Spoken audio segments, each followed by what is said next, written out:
Senior Sam Godley returns home from school.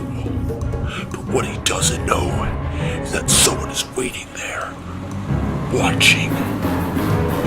And that this is going to be his last day on Earth.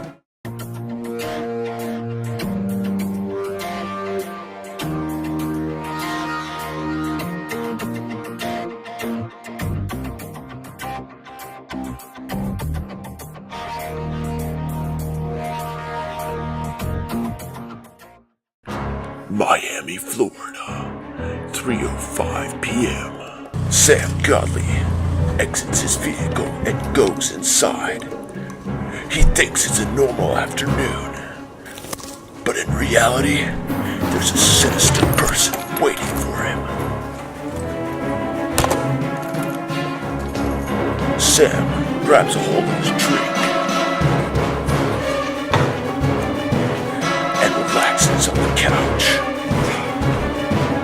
This is normally his time where he takes a nap. But this time, someone was waiting outside for him.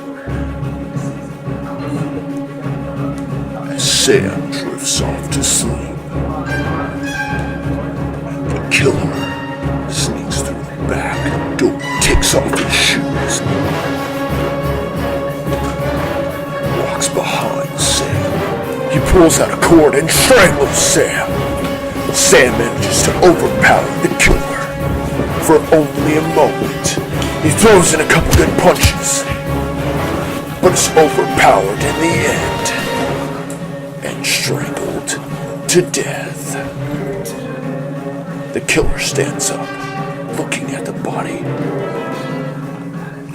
and sneaks away through the back door. The body of Sam Godley lay dormant for many hours before a neighbor called authorities. Police arrived to investigate the scene. They knock on the door to see if anyone's home. Miami police, open up! No answer. Let's go.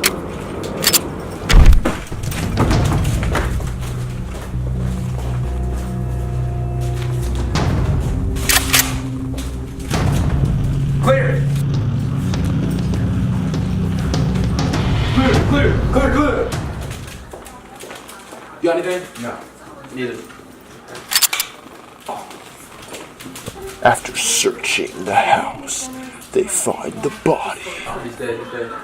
Alright. Hey, go find some evidence. Help me find it through the struggle or forced entry. With the task of collecting evidence, one of the detectives finds fibers on the body of Sam Godley. He collects the evidence and brings it to Detective Holden Rubley. What you got there, Boyd? It appears to be some hair, sir. Yeah, looks like it. It doesn't look like the victim's hair either. Looks like there's a sign of struggle with the pillow on the ground. There was no sign of forced entry and no murder weapon. And the TV's on. Looks like this is a cold, hard murder. Sam, he was a great guy. He was always talking about photography and he was so passionate. It sucks that this had to happen to him. He didn't deserve this at all. But, you know, maybe it's better off that he's in a happy place now.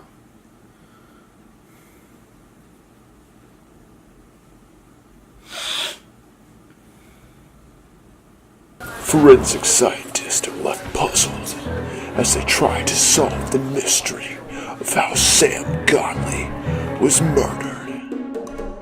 With minimal evidence, they need to find more to convict the one responsible for killing him. Forensic scientist Charles Berry was able to make a groundbreaking discovery. We compared a hair we found at the crime scene to a known sample we collected from Detective Holden Rubley under a comparison microscope. They were an exact match. When the killer was attacking Sam, he didn't realize that Sam had pulled one of his hairs out. When Sam Godley was murdered, Both his hairs and the fibers from the murderer's clothes were found at the crime scene. This case was unlike any other one before it. It was so unique in the fact that it was a high school student who was murdered by, well, we didn't know at the time, so that was the issue. We didn't know what the motive was. We didn't know who the person was. It was completely, we were in the darkness with it. And so we had lead investigators look around, consider any possible suspect, family, but those were ruled out pretty much immediately because his sister was up in college in Wisconsin, so she was at some fraternity party, so there's no way she could have done it. And she had a great alibi, and his parents as well with an alibi because they were in Tokyo for his dad's business meeting. And his friend, of course, was next, Joshua, but at the same time, he was at a football game 3 hours away, a playoff football game for his high school. So that marked him off of the alibi list, but we still had to dig a little bit deeper and think about it.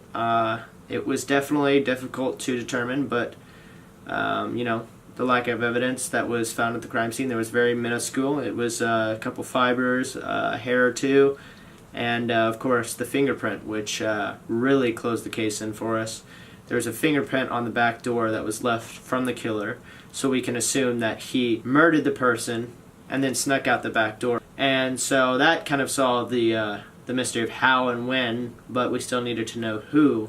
And so with that, we, you know, DNA tested the hair found at the crime scene and matched it up to, shockingly, matched it up to Detective Holden Rupley, which was actually a nail biter because no one really thought that someone in the you know, public service would commit such a heinous crime. But here I am telling the story. Yeah, his motive, I still don't know it today. I really don't know his motive.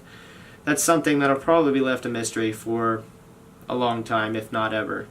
But we solved the crime, and I think we brought justice to the system and a little bit of closure for Joshua, his friend, and as well as family. So it was an emotional case, but I think it all played out very well.